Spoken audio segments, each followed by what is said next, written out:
আসসালামু আলাইকুম। আজ 24শে জুন 2026। আমন্ত্রণ প্রবাসীর সিটি ওমান বুলেটিনে আপনাদের সাথে আছি আমি মোহাম্মদ তুহিন হোসেন। শুরুতেই জানাবো শিরোনাম। ওমানের আকাশে রহস্যময় আগুনের গোলা দেখা গেছে দেশের প্রায় সব প্রান্তেই। স্পন্সর ছাড়াই মিলবে দীর্ঘমেয়াদী ভিসা, প্রবাসীদের বড় সুখবর দিল ওমান। ইতালিতে বাংলাদেশিদের সঙ্গে ভারতীয় নারীর তুমুল ঝগড়া, সমাধানে পুলিশের হস্তক্ষেপ। প্রচণ্ড গরমে ইউরোপ জুড়ে মৃত্যুর মিছিল, পানিতে নেমে প্রাণ গেছে অন্তত 40 জনের। চীনা স্বামীর টাকা নিয়ে পালালেন বাংলাদেশি স্ত্রী, অভিযোগ নিয়ে থানায় ভুক্তভোগী। হিজাব ছাড়া গান গায় ইরানি গায়িকাকে শাস্তি, ৭৪ বেত্রাঘাতের আদেশ। দর্শক দেখছিলেন শিরোনাম, এবারে পুরো খবর। ওমানের সেরা রেট দিচ্ছে বাংলাদেশি প্রতিষ্ঠান গালফ এক্সচেঞ্জ। প্রিয়জনকে টাকা পাঠাতে আজই আসুন আমাদের যে কোনো ব্রাঞ্চে অথবা কল করুন স্ক্রিনে দেয়া নাম্বারে। গালফ এক্সচেঞ্জ, বাংলাদেশিদের প্রিয় এক্সচেঞ্জ। ওমানের আকাশে হঠাৎ এক রহস্যময় আগুনের গোলা দেখা নিয়ে রীতিমতো তোলপাড় শুরু হয়েছে। মঙ্গলবার রাতে নিস্তব্ধতা ভেঙে প্রচণ্ড বেগে নিচে নেমে আসা এই জ্বলন্ত বস্তুটি দেখে স্থানীয় বাসিন্দাদের মধ্যে ব্যাপক কৌতূহলের সৃষ্টি হয়। ওয়াদি আল শাহাতান এলাকাসহ ওমানের বেশ কয়েকটি অঞ্চল থেকে এই দৃশ্য দেখা গেছে। মুহূর্তের মধ্যেই এর ভিডিও সামাজিক যোগাযোগ মাধ্যমে ছড়িয়ে পড়ে। ওমানের রাতের আকাশে হঠাৎই দেখা মিলেছে এক রহস্যময় আগুনের গোলা বা উজ্জ্বল বস্তুর। মঙ্গলবার রাতের এই ঘটনার পর থেকে সামাজিক যোগাযোগ মাধ্যমে রীতিমতো তোলপাড় শুরু হয়েছে। রাতের নিস্তব্ধতা ভেঙে আকাশ চেয়ে প্রচণ্ড বেগে নেমে আসা এই জ্বলন্ত বস্তুটি দেখে স্থানীয় বাসিন্দাদের মধ্যে ব্যাপক কৌতূহল ও চাঞ্চল্যের সৃষ্টি হয়। মুহূর্তের মধ্যেই এই ঘটনার একাধিক ভিডিও এবং ছবি ইন্টারনেটে ছড়িয়ে পড়লে তা দ্রুত ভাইরাল হয়ে যায়। ওয়াদি আল শাহাতান এলাকার আকাশ থেকে এই অদ্ভুত দৃশ্যটি সবচেয়ে স্পষ্টভাবে ক্যামেরাবন্দী করা হয়েছে। ভাইরাল ভিডিওতে দেখা যায় ঘুটঘুটে অন্ধকার আকাশকে আলোকিত করে একটি উজ্জ্বল জ্বলন্ত বস্তু প্রবল বেগে নিচের দিকে ধেয়ে আসছে। স্থানীয়রা বিস্ময় প্রকাশ করে জানতে চেয়েছেন, আকাশে দৃশ্যমান বস্তুটি কি কোনো বিশালাকার উল্কাপিণ্ড নাকি নিছকই কোনো খসে পড়া তারা। যদিও বিজ্ঞানীরা জানিয়ে থাকেন, মহাকাশ থেকে ছুটে আসা গ্রহাণু বা ধূমকেতুর খণ্ডাংশ পৃথিবীর বায়ুমণ্ডলে প্রবেশ করলে বাতাসের প্রচণ্ড ঘর্ষণে এভাবে জ্বলে ওঠে। তবে সাধারণ মানুষের কৌতূহলের যেন শেষ নেই। কেউ কেউ এটিকে পুরনো কোনো স্যাটেলাইট বা মহাকাশযানের ধ্বংসাবশেষ পৃথিবীর বায়ুমণ্ডল পুড়ে যাওয়ার দৃশ্য বলেও ধারণা করছেন। এখন পর্যন্ত ওমানের পক্ষ থেকে এই রহস্যময় বস্তুর বিষয়ে সুনির্দিষ্ট ব্যাখ্যা দেওয়া হয়নি। তবে রাতের আকাশে হুট করে উদয় হওয়া এ ধরনের মহাজাগতিক দৃশ্য যে মানুষকে রোমাঞ্চিত করে, মঙ্গলবারের এই ঘটনা তার বড় প্রমাণ।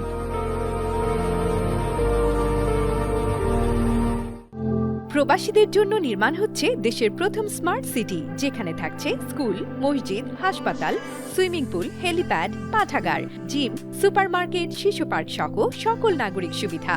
মাত্র 30 লাখ টাকা বিনিয়োগে মিলছে আকর্ষণীয় ফ্ল্যাট। প্লাটিনাম ইনভেস্টরদের জন্য ঢাকা বিমানবন্দরে ভিআইপি প্রোটোকল সুবিধা। বিস্তারিত জানতে যোগাযোগ করুন স্ক্রিনে দেয়া হোয়াটসঅ্যাপ অথবা ইমো নাম্বারে। রেসিডেন্সি নিয়মে বড় ধরনের পরিবর্তন এনেছে ওমান সরকার। নতুন নীতিমালার আওতায় বিদেশি সম্পত্তির মালিক ও বিনিয়োগকারীরা এখন কোনো স্থানীয় স্পন্সর বা কফিল ছাড়াই দেশটিতে দীর্ঘমেয়াদী ভিসা এবং বসবাসের অনুমতি পাবেন। নতুন এই সংশোধনীর ফলে ওমানে জমি বা আবাসিক ফ্ল্যাট কেনা বিদেশি নাগরিকদের জন্য বসবাসের পথ আরও সহজ হলো। রেসিডেন্সি বা আবাসন নিয়মে বড় ধরনের পরিবর্তন এনেছে ওমান। নতুন এই নীতিমালার আওতায় বিদেশি সম্পত্তি মালিক ও বিনিয়োগকারীরা কোনো স্থানীয় স্পন্সর বা কফিল ছাড়াই দেশটিতে দীর্ঘমেয়াদী ভিসা এবং রেসিডেন্স পারমিট বা বসবাসের অনুমতি পাবেন। ওমান পুলিশ সম্প্রতি এক আদেশের মাধ্যমে প্রবাসীদের আবাসন সংক্রান্ত নির্বাহী বিধিমালায় এই সংশোধন এনেছে, যা ইতিমধ্যে দেশটির সরকারি গ্যাজেটে প্রকাশিত হয়েছে। নতুন এই সংশোধনীর ফলে ওমানে জমি বা আবাসিক ফ্ল্যাট কেনা বিদেশি নাগরিকদের জন্য বসবাসের পথ আরও সহজ হলো। এমনকি যেসব সম্পত্তির নিবন্ধন প্রক্রিয়া এখনও পুরোপুরি শেষ হয়নি, সংশ্লিষ্ট কর্তৃপক্ষের কাছ থেকে প্রয়োজনীয় সনদ সাপেক্ষে সেগুলোর বিপরীতেও ভিসা ও রেসিডেন্স পারমিট দেওয়া হবে। এই সুবিধার আওতায় কেবল মূল ক্রেতাই নয়, তার প্রথম স্তরের পরিবারের সদস্য অর্থাৎ স্ত্রী ও সন্তান এবং সম্পত্তি ও জমি কেনা কর্পোরেট প্রতিষ্ঠানের আইনি প্রতিনিধিরাও অন্তর্ভুক্ত থাকবেন। কর্তৃপক্ষ জানিয়েছে, এখনও অনিবন্ধিত কিন্তু অনুমোদিত সম্পত্তির সঙ্গে যুক্ত এই ভিসাগুলো সাধারণত 6 মাস থেকে 1 বছর মেয়াদের জন্য ইস্যু করা হবে এবং পরবর্তীতে তা নবায়নও করা যাবে। এই ভিসাধারীর প্রতিবার ওমান সফরের সময় সর্বোচ্চ 3 মাস পর্যন্ত অবস্থান করার সুযোগ পাবেন। ওমান সরকার আশা করছে এই সরলীকরণ আবাসন খাতে বৈশ্বিক বিনিয়োগকারীদেরও আরও বেশি উৎসাহিত করবে। পাশাপাশি ওনার ভিসা বা মালিকানা সংক্রান্ত ভিসা পাওয়ার প্রক্রিয়াটিকেও বেশ সহজ করা হয়েছে। আবাসিক ইউনিটের বিদেশি মালিক এবং সম্পত্তি মালিকানাধীন কোম্পানির অনুমোদিত প্রতিনিধিরা এখন কোনো স্থানীয় মধ্যস্থতাকারী ছাড়াই সরাসরি এই রেসিডেন্সির সুবিধা নিতে পারবেন। তবে শর্ত হলো ভিসা ইস্যু হওয়ার ৩ মাসের মধ্যে আবেদনকারীকে অবশ্যই ওমানে প্রবেশ করতে হবে। আপনার স্বপ্নগুলো আকাশ ছুবে প্রবাসীর হেলিকপ্টারের মাধ্যমে। বিয়ে, জন্মদিন অথবা যে কোনো বিশেষ প্রয়োজনে হেলিকপ্টার ভাড়া করতে যোগাযোগ করুন স্ক্রিনে দেয়া নাম্বারে। প্রবাসীর হেলিকপ্টার, নিরাপদ ও সাশ্রয়ী বাহনের বিশ্বস্ত নাম। ইতালির একটি রেস্তোরাঁয় ভারত বিরোধী মন্তব্য করার অভিযোগে এক বাংলাদেশি ওয়েটারের সঙ্গে একদল ভারতীয় নারীর তীব্র বাগবিতণ্ডার ঘটনা ঘটেছে। এই ঘটনার একটি ভিডিও সম্প্রতি সামাজিক যোগাযোগ মাধ্যমে ছড়িয়ে পড়লে ব্যাপক আলোচনা শুরু হয়। ভিডিওতে দেখা যায় রেস্তোরাঁর বাইরে থাকা ওই নারীদের সঙ্গে হোসেন নামের এক ওয়েটারের তুমুল তর্ক চলছে। পরিস্থিতি উত্তপ্ত হলে ঘটনাস্থলে পুলিশ ডাকা হয়। ইতালির একটি রেস্তোরাঁয় ভারত বিরোধী মন্তব্য করার অভিযোগে এক বাংলাদেশি ওয়েটারের সঙ্গে একদল ভারতীয় নারীর তীব্র বাগবিতণ্ডার ঘটনা ঘটেছে। এই ঘটনার একটি ভিডিও সম্প্রতি সামাজিক যোগাযোগ মাধ্যমে ছড়িয়ে পড়লে তা নিয়ে ব্যাপক আলোচনা শুরু হয়। খুশি দুবে নামের এক ভারতীয় নারী ইনস্টাগ্রামে ভিডিওটি শেয়ার করেন। ভিডিওতে দেখা যায় রেস্তোরাঁর বাইরে বসে থাকা ওই নারীদের সঙ্গে হোসেন নামের ওই ওয়েটারের তুমুল তর্ক চলছে। অভিযোগ উঠেছে ওই ওয়েটার ভারতীয় ক্রেতাদের উদ্দেশ্য করে অকথ্য ভাষা ব্যবহার করেছেন এবং ভারতের বিরুদ্ধে অবমাননাকর মন্তব্য করেছেন। পরিস্থিতি উত্তপ্ত হলে ওই ওয়েটার নারীদের পুলিশ ডাকতে বলেন। জবাবে নারীদের বলতে শোনা যায়, সবার আগে মনে রাখতে হবে তারা নারী। এই কথা বলার সময় শালীনতা বজায় রাখা উচিত। এক পর্যায়ে ঘটনাস্থলে পুলিশ উপস্থিত হলে পরিস্থিতি কিছুটা শান্ত হয়। পুলিশের হস্তক্ষেপে ওই ওয়েটার ক্ষমা চাইলেও নারীরা তা মেনে নিতে অস্বীকৃতি জানান। তারা দাবি করেন ভারতের বিরুদ্ধে অবমাননাকর মন্তব্য করার জন্য তাকে সুস্পষ্টভাবে ক্ষমা চাইতে হবে।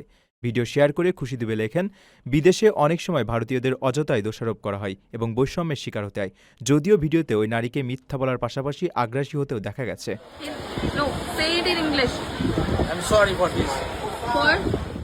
ইউরোপ জুড়ে বয়ে যাওয়া তীব্র তাপপ্রবাহের কারণে সার্বিক পরিস্থিতি চরম আকার ধারণ করেছে। বিশেষ করে ফ্রান্সে এর প্রভাব সবচেয়ে বেশি। দেশটিতে দাবদাহ থেকে স্বস্তি পেতে পানিতে নেমে ডুবে এখন পর্যন্ত অন্তত 40 জনের মৃত্যু হয়েছে। চরম বৈরী এই আবহাওয়ার কারণে ফ্রান্সের 54টি অঞ্চলে সর্বোচ্চ সতর্কতা জারি করেছে দেশটির আবহাওয়া বিভাগ। শুধু ফ্রান্স নয়, স্পেন, ইতালি, জার্মানি এবং যুক্তরাজ্যেও তাপমাত্রা মারাত্মক আকার ধারণ করেছে। ইউরোপ জুড়ে বয়ে যাওয়া তীব্র তাপপ্রবাহের কারণে সার্বিক পরিস্থিতি চরম আকার ধারণ করেছে। বিশেষ করে ফ্রান্সে এর প্রভাব সবচেয়ে বেশি। দেশটিতে রেকর্ড ভাঙা তাপমাত্রায় হিট স্ট্রোকে ও গরমে 18 জনের মৃত্যুর খবর পাওয়া গেছে। পাশাপাশি প্রচণ্ড দাবদাহ থেকে স্বস্তি পেতে বিভিন্ন স্থানে পানিতে নেমে ডুবে মারা গেছেন আরও অন্তত 40 জন। মর্মান্তিক এসব ঘটনার মধ্যে সিন নদীতে ডুবে এক কিশোরীর মৃত্যু এবং কার্পেন্ট্রাসে রোদে পার্ক করে রাখা গাড়ির ভেতর থেকে 2 শিশুর মরদেহ উদ্ধারের ঘটনাও রয়েছে। এই চরম বৈরী আবহাওয়ার কারণে ফ্রান্সের 54টি অঞ্চলে সর্বোচ্চ সতর্কতা জারি করেছে দেশটির আবহাওয়া বিভাগ। ফ্রান্সের পাশাপাশি ইউরোপের অন্যান্য দেশগুলোতেও প্রাণহানি ও জনদুর্ভোগ লাফিয়ে বাড়ছে। জার্মানিতেও গরম থেকে বাঁচতে রাইন নদীতে নেমে 3 জনের মৃত্যু হয়েছে।